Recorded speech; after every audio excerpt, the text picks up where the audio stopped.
Di antara dua sungai besar, Tigris dan Eufrat, lahirlah salah satu peradaban tertua di dunia, Mesopotamia. Disinilah bangsa Sumeria, sekitar 6.000 tahun yang lalu, mendirikan kota-kota pertama, menciptakan tulisan, roda, dan hukum. Tapi mereka percaya, di balik semua kemajuan ini, ada kekuatan yang jauh lebih besar yang mengatur segalanya. Kekuatan itu adalah Anunnaki.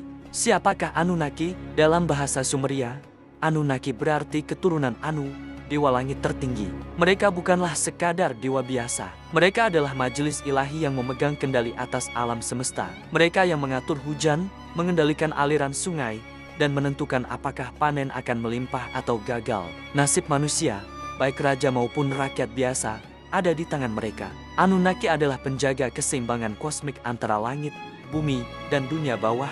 Dari sekian banyak dewa, ada 3 nama yang paling menonjol. Pertama, Anu, sang bapak para dewa, penguasa langit yang agung. Lalu ada Enlil, dewa angin dan penguasa bumi. Sosoknya digambarkan tegas, kuat, dan terkadang murka. Terakhir, ada Enki, dewa air, kebijaksanaan, dan sihir.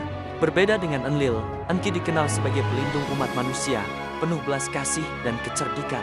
Ketiga dewa inilah yang menjadi pilar utama dalam panteon Sumeria. Lalu, bagaimana manusia diciptakan menurut kepercayaan mereka? Dalam mitos kuno Atrahasis, dikisahkan bahwa para dewa junior merasa lelah karena harus bekerja tanpa henti membangun dan memelihara dunia.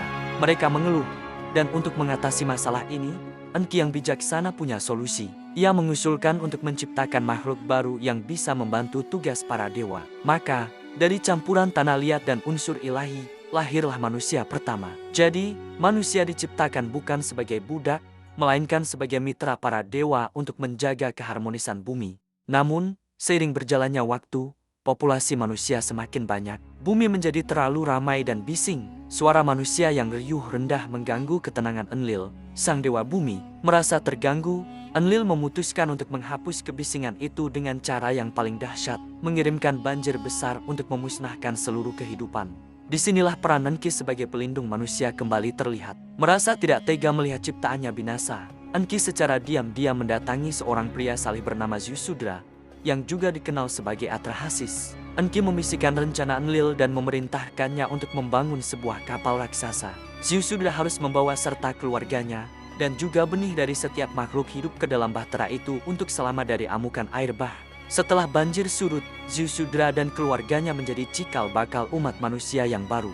Kisah ini adalah salah satu legenda banjir tertua di dunia, bahkan mendahului kisah Gilgamesh dan Nabi Nuh yang lebih kita kenal. Jejak kepercayaan terhadap Anunnaki bisa kita lihat dalam peninggalan bangsa Sumeria. Mereka membangun ziggurat, struktur menara bertingkat yang megah, bukan sebagai makam, tetapi sebagai tangga menuju surga atau rumah para dewa di bumi. Para raja Sumeria tidak dianggap sebagai Tuhan, melainkan sebagai wakil para dewa di dunia. Tugas utama mereka adalah menjalankan kehendak ilahi dan menjaga ketertiban kosmik. Di era modern, muncul banyak teori konspirasi yang mengklaim bahwa Anunnaki sebenarnya adalah alien dari planet lain yang datang ke bumi untuk menambang emas dan menciptakan manusia sebagai pekerja. Namun, penting untuk dicatat bahwa teori ini tidak memiliki dasar dalam teks-teks kuno Sumeria itu sendiri. Naskah Paku asli menggambarkan Anunnaki sebagai dewa-dewi personifikasi kekuatan alam seperti langit, angin, dan air. Mereka adalah simbol dari cara bangsa Sumeria memahami dunia dan alam semesta yang penuh misteri, bukan makhluk luar angkasa.